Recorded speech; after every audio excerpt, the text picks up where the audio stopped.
उत्तर प्रदेश से लेकर महाराष्ट्र तक धार्मिक बयानबाजी ने एक बार फिर राजनीति का तापमान चढ़ा दिया है। यूपी में योगी आदित्यनाथ सरकार की कानून व्यवस्था, नीति और उससे जुड़े हालिया कदमों को लेकर चर्चाएं जोरों पर हैं। तो वहीं महाराष्ट्र के वाशिम में एआईएमआईएम विधायक माजिद हुसैन के विवादित बयान ने नया राजनीतिक तनाव पैदा कर दिया है। लोगों को जहां एक बार फिर से उकसाने का प्रयास किया जा रहा है। दोनों राज्यों में उठे ये मुद्दे समाज में तनाव और राजनीतिक ध्रुवीकरण के सवाल कई हैं, लेकिन आपको योगी की नीति किस प्रकार से डेंटिंग पेंटिंग वाली है, किस प्रकार से माफियाओं पर आक्रामक रहने वाली है, वो पहले आपको बयान सुनाते हैं। जब भी कोई हिंदू पर्व और त्योहार आता है, उनको गर्मी आने लगती है और उनकी गर्मी को शांत करने के लिए हमें डेंटिंग पेंटिंग का सहारा लेना पड़ता है। बहनों और भाइयों, आपने देखा होगा, महापुरुष किसी भी परंपरा में हो, उनका सम्मान होना चाहिए। आस्था अंतःकरण का विषय है, प्रदर्शन का विषय नहीं हो सकता। जिसकी जो आस्था है, अपनी आस्था के अनुसार अपने कार्यक्रमों को संपन्न करे, किसी को आपत्ति नहीं होगी। लेकिन आस्था के नाम पर तोड़फोड़ करोगे, आस्था के नाम पर आगजनी करोगे, आस्था के नाम पर राह चलते हुए नागरिकों पर हमला करोगे, बेटियों का जीना हराम करोगे और व्यापारियों के प्रतिष्ठानों पर आगजनी करोगे, पुलिस पर हमला करोगे, तो छेड़ोगे तो फिर छोड़ेंगे भी नहीं, और एक बार छोड़ेंगे नहीं तो फिर छूटोगे भी कभी नहीं।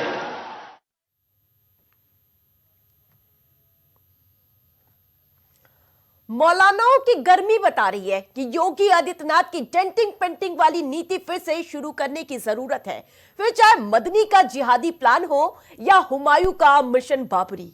क्योंकि अयोध्या में जिस प्रकार से योगी ने इसकी शुरुआत की है, पहले भी कुछ मौलाना गर्मी के मारे फड़फड़ा रहे थे, लेकिन योगी ने ऐसा इलाज किया जो मॉडल पेश हो रहा है। लेकिन कुछ मौलानाओं को नवंबर की सर्दी में गर्मी सताने लगी है। अब आपको महमूद मदनी और इस पर किस प्रकार से भारतीय जनता पार्टी आक्रामक नजर आ रही, वो बयान सुनाते हैं। जिहाद, इस्लाम और मुसलमानों के दुश्मनों ने इस्लाम की मुकद्दस इस्तिलाहात मसलन जिहाद के लफ्ज को एक गाली, फसाद और वायलेंस का हमनाम बना दिया है।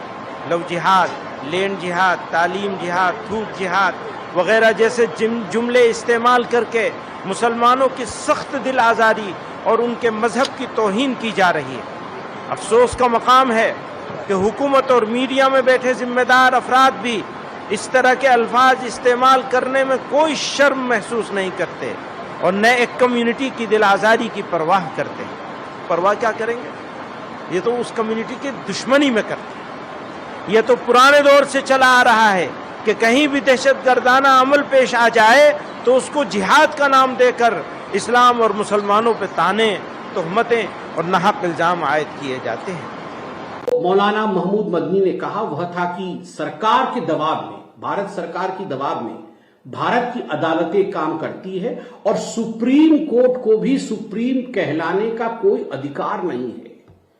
सुप्रीम कोर्ट हमारे केसेस को एडमिट कैसे करती है?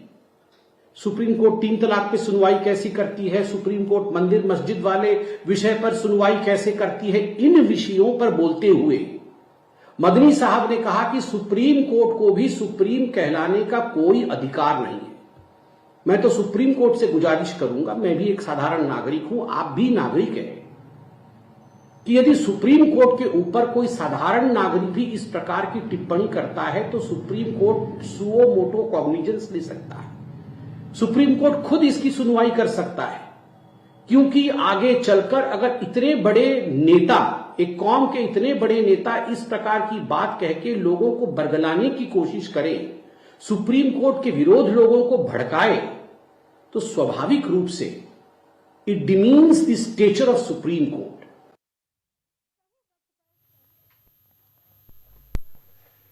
जिहाद का ख्वाब देखने वाले मौलाना और उसकी पूरी फौज योगी आदित्यनाथ की रडार पर है।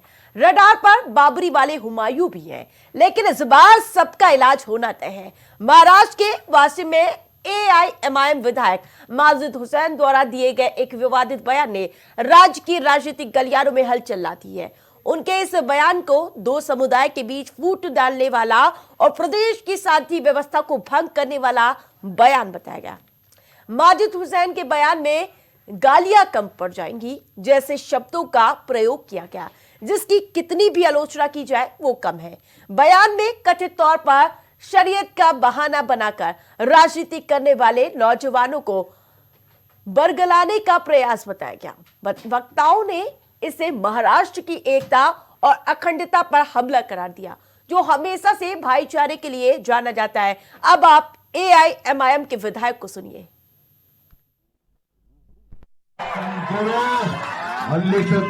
मुस्तनीर है, बच्चों का खेल जब हमारे पे आएगी ना, इंशाल्लाह गली गली कम पड़ेगी इंशाल्लाह। तो उत्तर प्रदेश में योगी आदित्यनाथ की सख्त कानून व्यवस्था नीति एक बार फिर राजनीतिक बहस के केंद्र में, और सरकार का संदेश स्पष्ट है कि सामाजिक तनाव बढ़ाने वाला या उकसाने वाली बयानबाजी पर कार्रवाई से समझौता नहीं होगा।